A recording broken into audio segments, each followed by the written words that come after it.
इंसाफ, जिसका मतलब क्या होता है कि कमजोर और ताकतवर कानून के सामने एक बराबर, जिसका मतलब ये होता है कि जानवरों के माशरे में और इंसानों के माशरे में जो फर्क है कि जानवरों के माशरे में इंसाफ नहीं है, इंसानों के माशरे में वो इंसानी माशरा होता ही तब है जिधर इंसाफ होता है। जंगल का कानून उसको कहते हैं, उस माशरे को, और जिसको दूसरा नाम बनाना रिपब्लिक्स देते हैं, जिधर माइट इज राइट होती है, जिधर ताकतवर कानून से ऊपर होता है, जिधर कमजोर को ताकतवर से तहफ़्फ़ुज़ नहीं मिलता। और अगर आप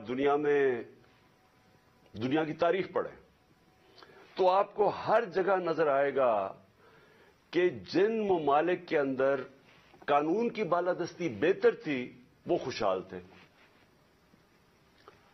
रोमन एम्पायर देख लो, उससे पहले ग्रीक सिविलाइजेशन था, जिनका तारीख जानती है। रोमन एम्पायर देख लो, रोमन लॉज थे, कानून थे। बाकियों को वो बारबेरियंस कहते थे क्योंकि वहां कानून नहीं थे, वहां इंसाफ नहीं था। और हम जो मुसलमानों की तारीख है, मैं क्यों बार बार जब से मैं प्राइम मिनिस्टर बना मैं बार बार आपको मदीना की रियासत की बात करता रहा, क्योंकि मदीना की रियासत की बुनियाद रखी गई थी अदल और इंसाफ पे।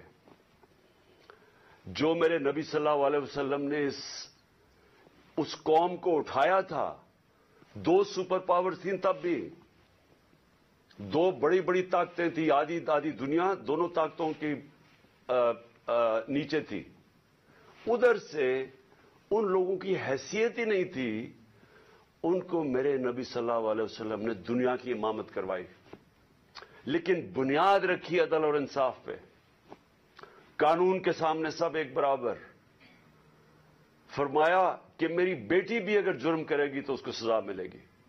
और फिर जो आज पाकिस्तान के हालात हैं, उन्होंने आज से 1500 साल पहले तकरीबन कह दिया था कि वो कौमें जो ताकतवर के लिए एक कानून बनाती हैं और वो जुर्म करते हैं उनको नहीं पकड़ती और सिर्फ कमजोरों को जेलों में डालती हैं, वो तबाह हो जाती हैं। ये मेरे नबी ने 1500 साल पहले कह दिया था। और आज मैं ये जो आज मीडिया आपके सामने आया हूं आपको ये बताने के लिए कि जिस तरह हम नमाज में कहते हैं ना कि अल्लाह उनके रास्ते पे लगा जिनको नेमतें बख्शी, उनको नहीं जो तबाही के रास्ते पे निकल गए। ये हम 5 वक्त की नमाज में मांगते हैं। आज हम उधर खड़े हैं। एक तरफ है अल्लाह की नेमतों का रास्ता, मुश्किल रास्ता है लेकिन इंसान की अजमत का रास्ता है। दूसरी तरफ तबाही का रास्ता है, जिस तरफ हम ये जो मौजूदा सेटअप है ये लेके जा रहा है। मेरे पाकिस्तानी हुई याद रखें, मैं वो खुशकिस्मत इंसान हूं, 70 साल जिसकी उम्र है, अल्लाह मुझे सब कुछ दे बैठा है। कोई इतना खुशकिस्मत नहीं, मैं उसका बार बार शुक्र अदा भी करूं तो वो काफी नहीं है। किसी इंसान को इस मुल्क में अल्लाह ने इस तरह की इज्जत नहीं दी। हुकूमत से इन्होंने साजिश के तहत मुझे बाहर निकाला तो आप लोगों ने लाखों की तादाद में सड़कों पर निकले। किस प्राइम मिनिस्टर को आज तक इस तरह की इज्जत मिली है? और हुकूमत के बाहर पब्लिक के अंदर मैं निकला तो जिस तरह की इज्जत आपने मुझे दी किसको मिली आज तक? कौन से प्राइम मिनिस्टर को मिली? तो उसके लिए वजारत उज़्मा क्या चीज है? इससे बड़ी चीज क्या है कि कौम उसकी इज्जत करती है। तो मैं आज आपके लिए ये कहना चाहता हूं कि देखें, ये आप एक बड़े खतरनाक मोड़ पे खड़े हैं। अगर मेरी कौम मेरी आवाज आज सुन के आप जो अल्लाह ने हमारे ऊपर हुक्म दिया हुआ है जिहाद का, जिहाद है क्या? पहले मैं ये भी क्लियर कर दूं, जुल्म के सामने और नाइंसाफी के सामने खड़ा होना जिहाद है। अल्लाह ने हमारे पे फर्ज किया हुआ है। क्यों किया हुआ है? हमारी बेहतरी के लिए। जो कौमें राय हक पे खड़ी होती है और इंसाफ के लिए खड़ी होती हैं वो आजाद हो जाती हैं और इंसाफ के बाद ही खुशहाली आती है।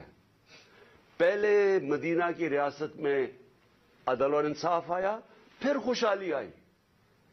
نیلسن منڈیلا جو موجودہ بڑا ایک لیڈر میں مانتا ہوں, اس نے بڑی پتے کی بات کی.